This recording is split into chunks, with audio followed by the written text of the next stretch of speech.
President, a very big announcement today. 150 million rand invested in sports by Motsepe Foundation. That must be good news for you as South African Football Association, looking at the needs that come out from schools football, from schools netball, and school sport in general. What is the word from SAFA looking at all what happened this afternoon?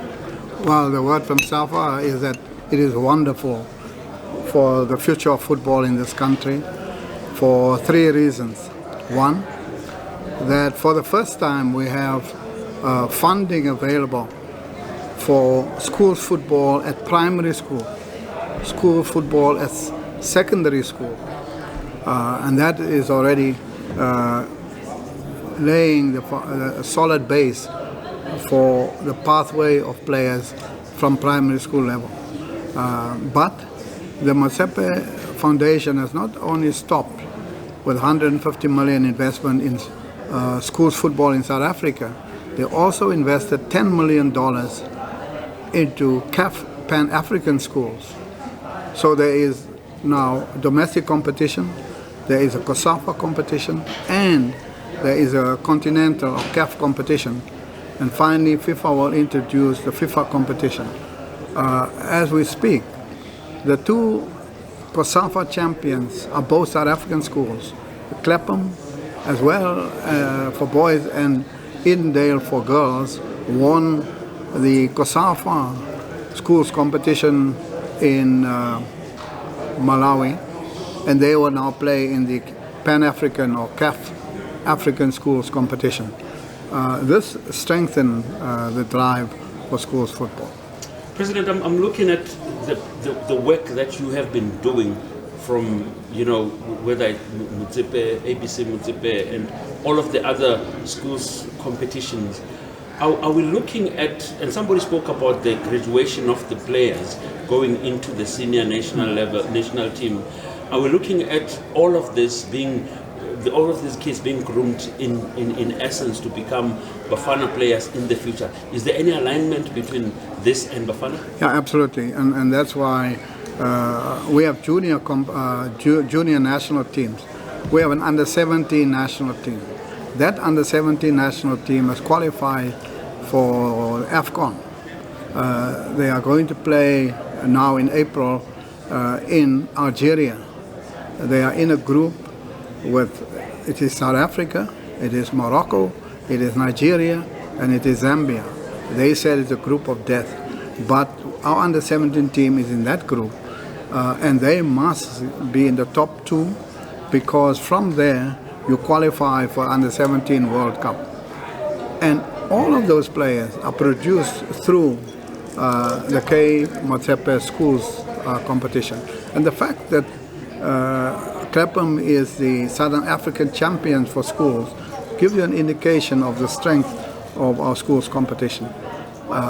And this league, or the Motsepe investment, started in 2016. In 2017, we qualified for the Under-20 World Cup. In 2019, we again qualified for the Under-20 World Cup. So 2 consecutive Under-20 World Cups. If you look at those players, they come through the schools. We qualified for 2 consecutive Olympics, the Rio Olympics, as well as the Tokyo Olympics in 2020. When you go to 2020, 2021, it was COVID, and FIFA cancelled the Under-20 World Cup and the Under-17 World Cup, which was due in 2020. The Tokyo Olympics was shifted to 2021. It was not cancelled because, of course, there's a lot of investment. But for the other competitions, FIFA then just cancelled those competitions. So our base is not just broadening, our base is generating greater capacity and greater quality players. But the challenge is still that we need more qualified coaches. Just the last one from me, Press. Yeah. I'm looking at Banyana. They just came from the Turkish Cup. The World Cup is just coming closer and closer. What is the plan for them going forward? Are there any big oppositions that are coming? Well, you know, in the group for Banyana in the World Cup, we are in a group with Sweden, with Italy, with Argentina, and of course Banyana. We are now, the last window is the window between the 1st of April and the 11th of April. That's the last window for Banyana to prepare. So we are looking at teams that's quite close to the kind of opposition that we'll face in our group. If we need to get out of the group, we have to beat at least 2 out of the 3. And that's where we are focusing at the moment. We will make announcement once we finalize with the team. But yes, we are working hard to make sure that there is enough preparation for Banyana. You know, we've already played Brazil here. We played Australia in London. And previous to that, we played Norway, Sweden, France, United States. So they played many matches outside the AFCON for women. And of course, they are the current African champions. Chris, I mean, we've been seeing you speaking out over and over in terms of us going sort of like sports level, FIFA's involved in it as well. I just wanted to get a sense in terms of how many schools, especially whether it's in the year, past years, have really shown interest or putting up their hands in joining some of these professional provincial school leagues. No, the interests have grown. Look, there are 24,000 schools in the country. And our first target is to get at least 10,000 schools to play schools football.